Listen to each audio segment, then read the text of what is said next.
je suis retombée amoureuse comme à ma première lecture à 14 ans.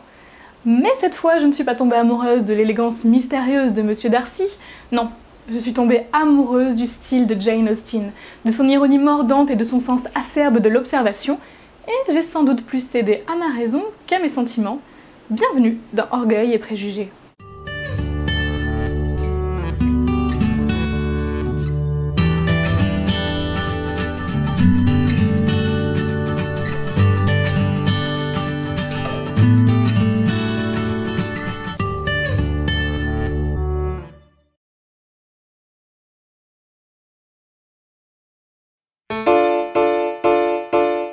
Tout ce qui fait la beauté d'un classique, c'est qu'on peut le relire une dizaine de fois, on voit toujours des choses qu'on n'avait pas vues précédemment.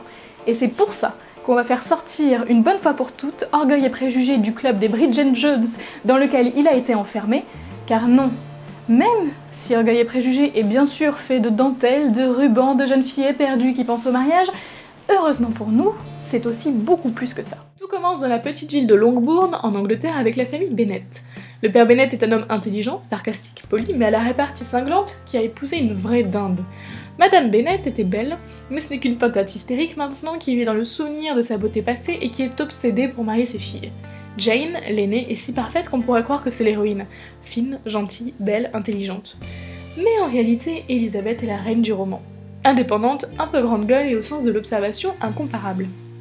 Viennent ensuite Cathy et Lydia, les deux cruches pain bêche. Si elles vivaient à notre époque, elles passeraient leur temps à prendre des selfies et à faire les boutiques.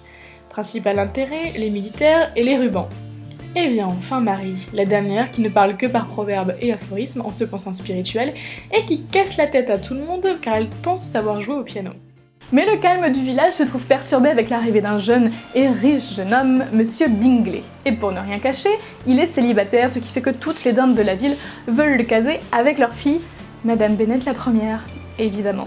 Et c'est lors d'un bal populaire que Jane et Monsieur Bingley vont nettement se rapprocher, alors que Monsieur Darcy ne trouve personne à son goût, même pas Elisabeth qui surprend la conversation.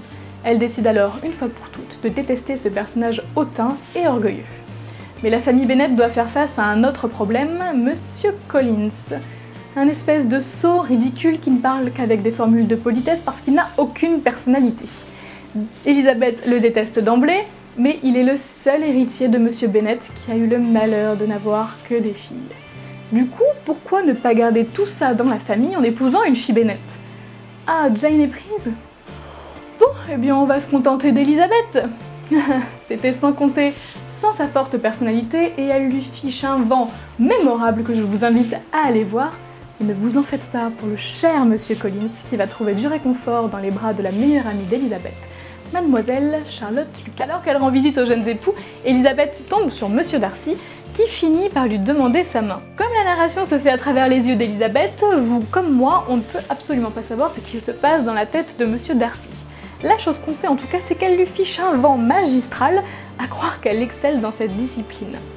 Elle lui reproche deux choses. La première, c'est d'avoir séparé Charles Bingley et Jane, sa sœur chérie, et la deuxième, c'est d'avoir ruiné Monsieur Wickham, un jeune officier qui s'est confié à elle. Monsieur Darcy va lui répondre à travers une très longue lettre où il lui explique qu'il a séparé Jane et Monsieur Bingley parce qu'il croyait que Jane ne tenait pas à lui, et pour Monsieur Wickham, il lui explique que c'est un mauvais mec qui a voulu emmener sa sœur Georgiana quand elle avait 15 ans pour récupérer toute sa dot et éponger ses dettes. En vacances avec son oncle et sa tante, Elisabeth visite Pemberley, la demeure de Monsieur Darcy, et tombe amoureuse de l'endroit qui reflète l'intériorité de Monsieur Darcy, son élégance, son raffinement et son goût pour les arts. Mais les vacances sont vite gâchées par une nouvelle. Lydia vient de s'enfuir. Avec qui? Eh bien je vous le donne en mille, avec Monsieur Wickham, bien sûr. Mais Elisabeth finit par apprendre que c'est Monsieur Darcy qui a payé les dettes de Wickham et qui a ainsi permis le mariage entre le jeune officier et sa sœur. Car à l'époque, si une seule des sœurs Bennet vivait dans le péché, eh bien il était impossible pour les autres de se marier. Du coup, Jane finit enfin par épouser Monsieur Bingley et Monsieur Darcy a suffisamment de courage pour faire une nouvelle demande à Elisabeth qui accepte. Ils mettent ainsi de côté leur fierté, leur orgueil et leurs préjugés bien sûr. Alors dit comme ça, je sais ce que vous vous dites. Mais quel roman de gonzesse, sans déconner! Eh vas-y que je veux Monsieur Wickham, ah bah non en fait je veux Monsieur Darcy, mais que le mariage c'est ma vie, ah Monsieur Darcy, Monsieur Darcy, Monsieur Darcy, mais ça me fatigue, mais ça me fatigue! Sauf qu'au-delà de la vie simple de la gentry qu'elle dépeint, Jane Austen a aussi l'art du détail, de l'ironie et le sens de l'observation pour dépeindre des personnages aussi sots que ridicules qu'on pouvait rencontrer dans l'Angleterre du XVIIIe siècle, ou eh bien qu'on peut rencontrer encore de nos jours. Rien qu'avec le titre Orgueil et préjugés, on comprend que Jane Austen a voulu faire de son roman un roman d'apprentissage. Un peu, et non mais alors vraiment un peu, comme Zadig de Voltaire. La première leçon, c'est qu'il ne faut jamais se fier à sa première impression, et c'est d'ailleurs comme ça qu'elle avait appelé la première version du roman. C'est pour ça, d'ailleurs, qu'Elisabeth se fait salement punir en pensant que Wickham était le gentil de l'histoire, alors que c'était Monsieur Darcy. À l'époque, le mariage est au centre de toutes les préoccupations, mais c'est bien normal, car sans mari, les filles Bennet n'auront jamais de situation stable et confortable. Enfin, n'allez pas croire que Jane Austen soit une grande romantique, car elle a décidé de rester célibataire toute sa vie, pour prouver au monde entier à quel point elle trouvait l'amour décevant. Et il suffit aussi de regarder la première phrase du roman pour s'en rendre compte, puisqu'elle compare tout simplement le mariage à une simple transaction financière. C'est reconnu qu'un célibataire pourvu d'une belle fortune doit avoir envie de se marier. Et, si peu que l'on sache de son sentiment à cet égard, lorsqu'il arrive dans une nouvelle résidence, cette idée est si bien fixée dans l'esprit de ses voisins qu'ils le considèrent sur le champ comme la propriété légitime de l'une ou l'autre de leurs filles. Orgueil et préjugés n'est pas un conte de fées pour bonne femme, car que je me souvienne bien, je n'ai jamais vu de prince charmant se faire rembarrer comme Monsieur Darcy. Elisabeth incarne la femme moderne, et elle refuse de se marier sans amour. Dans un monde où la femme est souvent moins bien considérée, Elisabeth décide de faire entendre sa voix comme n'importe quelle autre.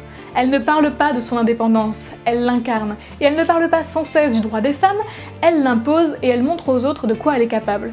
Ce qui en fait, à mes yeux, le personnage féminin le plus intéressant de la littérature classique, et je ne crois pas qu'Emma Bovary puisse dire le contraire. Je vous laisse me donner votre avis dans les commentaires, et d'ici à ma prochaine vidéo, prenez soin de vous, et bonne lecture. Ah, une dernière chose, le 1er décembre on fêtera les 1 an de la chaîne, alors pour fêter ça, vous avez le droit de prendre les commandes de la prochaine vidéo. À vous de me dire dans les commentaires en dessous ou dans les commentaires de la page Facebook quel genre de vidéo vous souhaitez voir, que ce soit d'un type différent ou sur une œuvre, la seule condition, c'est que ça concerne de près ou de loin les classiques. Donc voilà, je tiens à vous remercier tous, on est plus de 800 sur la chaîne, donc c'est déjà génial. Je vous fais à tous des bisous et je vous dis à bientôt bien sûr. Ciao. La colère d'Elisabeth grandissait de minute en minute. Cependant, grâce à un violent effort sur elle-même, elle parvint à se contenir et répondit. « Vous vous trompez, Monsieur Darcy, si vous supposez que le mode de votre déclaration a pu me causer un autre effet que celui-ci. Il m'a épargné l'ennui que j'aurais éprouvé à vous refuser si vous vous étiez exprimé d'une manière plus digne d'un gentleman. » Il tressaillit, et la laissa continuer. « Sous quelque forme que se fût produite votre demande, jamais je n'aurais eu la tentation de l'agréer. » De plus en plus étonné, Darcy la considérait avec une expression mêlée d'incrédulité et de mortification pendant qu'elle poursuivait. « Depuis le commencement, je pourrais dire, dès le premier instant où je vous ai vu, j'ai été frappée par votre fierté, votre orgueil et votre mépris égoïste des sentiments d'autrui. Il n'y avait pas un mois que je vous connaissais et déjà, je sentais que vous étiez le dernier homme du monde que je consentirais à épouser.